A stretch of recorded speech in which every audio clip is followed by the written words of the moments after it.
Praise the lord. मैं pastor Virendra Reddy फिर एक बार truth will set you free programme में जो लोग ये वीडियो देख रहे हैं वो वीडियो को आगे से लेकर अंत तक देखना ना भूलिए, और इस वीडियो को लाइक करना ना भूलिए, और इस चैनल को सब्सक्राइब करना ना भूलिए, क्योंकि जब भी हम नए अपडेट्स के साथ आए उन अपडेट्स के द्वारा आप बहुत सारे आत्मीय रूप से लाभ प्राप्त कर सके।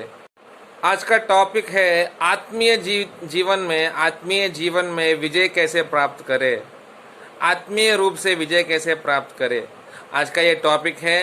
टॉपिक में जाने से पहले छोटी सी प्रार्थना करते हैं। हे पिता परमेश्वर, हे पुत्र परमेश्वर, हे पवित्र आत्मा परमेश्वर, आपका धन्यवाद जो हमें अवकाश दिया आज के दिन। छोटी सी वचन को हम उपदेश करते समय आप अपनी पवित्र आत्मा का कार्य कीजिए, ताकि जो लोग सुन रहे हैं उनके जीवन में पवित्र आत्मा का कार्य बहुत प्रभाव के साथ हो सके, और उनकी ज़िंदगी में बदलाव आ सके, उनकी ज़िंदगी में आशीष आ सके, उनकी ज़िंदगी में चंगाई आ सके, ताकि आपकी सामर्थ्य को पाकर, आपके सत्य को पाकर बहुत सारे विजय को वो प्राप्त कर सके। ऐसा कार्य कीजिए। जो भी सुन रहे हैं उनकी ज़िंदगी में पवित्र आत्मा का कार्य कीजिए। आपकी पवित्र आत्मा का अग्नि उनकी ज़िंदगी में जाकर उनके अंदर जो बहुत सारे जो भी कमजोरियां हैं, जो भी आपके खिलाफ जो भी है मन के अंदर, उनकी ज़िंदगी में वो सब जल के राख हो जाए। उनके अंदर जो भी अपवित्रता है वो उसके अंदर से शुद्धि पा सके, उस तरह से उनके पापों को धोइए। उनकी ज़िंदगी में जो भी मल है वो सब धो डालिए। उनकी ज़िंदगी में जो भी कमज़ोरियां हैं वो निकाल डालिए, ताकि वो शक्ति से भरकर आपकी कार्य को इस दुनिया में कार्य कर सके, इस दुनिया में कर सके। इस तरह से छोटी सी प्रार्थना यीशु मसीह के नाम पे कर रहा हूँ, आमीन।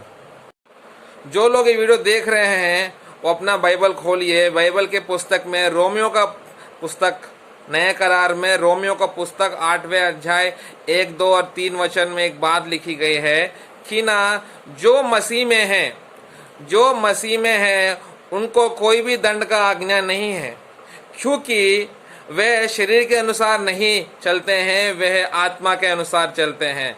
दूसरे वचन में क्या लिखा गया है कि ना क्योंकि यीशु में जीवन की आत्मा के व्यवस्था ने पाप और मृत्यु की व्यवस्था से स्वतंत्र कर दिया। समझ रहे हो ना?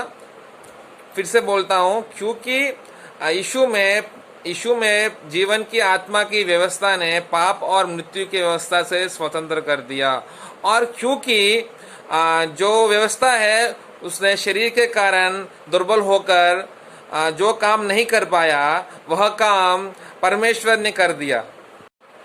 जो लोग इस वचन को अभी सुना, समझ रहे हो ना क्या है इसमें क्या लिखा गया है? जो यीशु मसीह के आने से पहले व्यवस्था जो थी, उस व्यवस्था के कारण कोई भी पाप से छुटकारा नहीं पा सकते थे। पाप का अर्थ तो बताती थी, लेकिन पाप से छुटकारा पाने का अवकाश नहीं था। उनके आत्मीय जिंदगी में जय जीवन नहीं था। लेकिन जो व्यवस्था ने वो काम नहीं कर पाया, इस शरीर के कारण, दुर्बल होने के कारण, वह काम परमेश्वर ने कर दिया। कैसे? उनके कृपा के द्वारा, उनके यज्ञ के कारण। उनका जो ग्रेस है, जो कृपा है, कृपा ने यह काम कर दिखाया। समझ रहे हो ना? बहुत सारे मसीह के लोग आज के दिनों में, वह लोग अपने आत्मीय जिंदगी में जय जीवन प्राप्त नहीं कर पा रहे हैं, अनुभव रूप से प्राप्त नहीं कर पा रहे हैं। उनके अनुभव जिंदगी में जय जीवन नहीं देख पा रहे हैं, और वो बहुत सारे लोग तो डिप्रेशन में जा रहे हैं। क्यों ऐसा हो रहा है? क्योंकि वह स्वयं प्रयास कर रहे हैं, स्वयं शक्ति के कारण, स्वयं शक्ति पे निर्भर होकर काम कर रहे हैं, प्रयास कर रहे हैं। स्वयं प्रयासों से वो प्रयास कर रहे हैं। समझ रहे हो ना? इसलिए वो हर टाइम फेल हो रहे हैं, हार जा रहे हैं, भक्ति में हार रहे हैं, आध्यात्मिक रूप से वो डिप्रेशन में चले जा रहे हैं, वो हार जा रहे हैं। हमेशा हार दिखाई दे रही है उनकी जिंदगी में, क्योंकि वह परमेश्वर की कृपा के ऊपर निर्भर हो नहीं पा रहे हैं। जब तक वो परमेश्वर की कृपा पे निर्भर नहीं हो सकते, तब तक वो हारते ही रहेंगे। उनकी जिंदगी में जीत पा नहीं पाएंगे, विजय प्राप्त नहीं कर पाएंगे आत्मीय रूप से।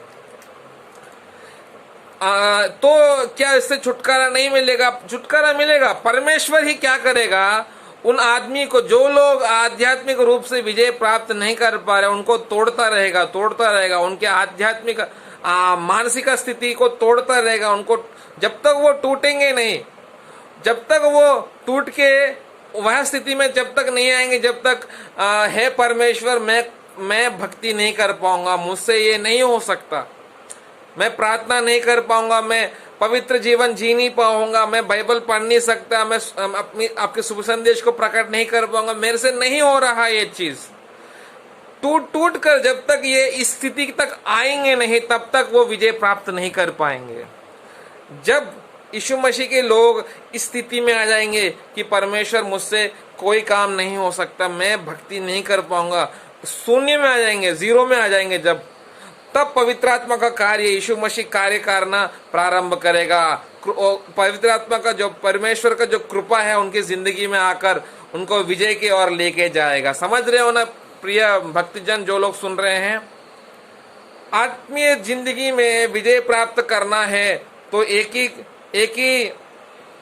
ही काम करना पड़ेगा, परमेश्वर की कृपा के ऊपर निर्भर करना पड़ेगा। जब तक परमेश्वर की कृपा पे निर्भर नहीं होंगे, आधार नहीं होंगे, तब तक हर मसीह के लोग हारते रहेंगे, डिप्रेशन में जाते रहेंगे, और वो ऐसे ही उनकी जिंदगी चलती रहेगी। जिस दिन वो अपने परमेश्वर की कृपा के लिए उनकी ओर देखेंगे, तब परमेश्वर की कृपा अगर उनकी जिंदगी में बहुत सारी सामर्थ्य से भर देंगे, उनकी जिंदगी में सामर्थ्य, शक्ति, ज्ञान, सब चीजों से भरकर उनकी जिंदगी में विजय देखने को मिले। तो चलो इसके लिए छोटी सी प्रार्थना करते हैं। परमेश्वर, आपने हमसे बात की, धन्यवाद जो तुमने हमसे कुछ चीजें बताए, कुछ सत्य बताए, ताकि हमारी जिंदगी में हम विजय प्राप्त कर सके। इन बातों को हमारी जिंदगी में आप बोइए, ताकि हम आगे चलकर हमारी आत्मीय जिंदगी में बहुत सारे विजय प्राप्त कर सके। इस वचन के हमारी जिंदगी में ऐसा कार्य कीजिए ताकि हम हर दिन विजय प्राप्त कर सके, आत्मीय रूप से हर दिन हम विजय को अनुभव कर सके, हर दिन विजय की जिंदगी को हम अनुभव कर सके। ऐसी जिंदगी हमें दीजिए। ये छोटी सी प्रार्थना यीशु मसीह के नाम पे कर रहे हैं, आमीन।